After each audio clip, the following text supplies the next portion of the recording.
नव नव भक्ति संगीतक आनंद लेबऽ के लेल हमर यूट्यूब चैनल मैथिली भक्ति संगीत के लाल बटन दबा के सब्सक्राइब करू आ घंटी के निशान के जरूर दबाओ।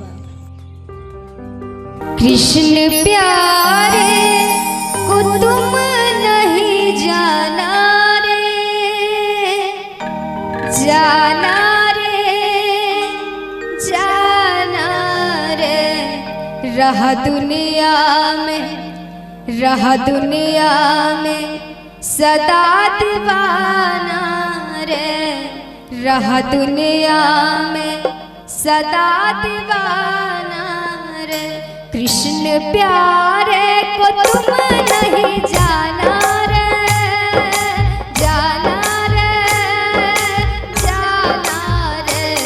रहा दुनिया में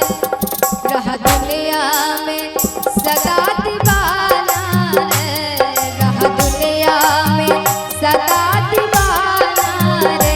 कृष्ण प्यारे को तुम नहीं जाना रे, जाना रे, जाना रे। रहा दुनिया में सदा दीवाना रे, रहा दुनिया में सदा दीवाना रे। कृष्ण प्यारे का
रहा दुनिया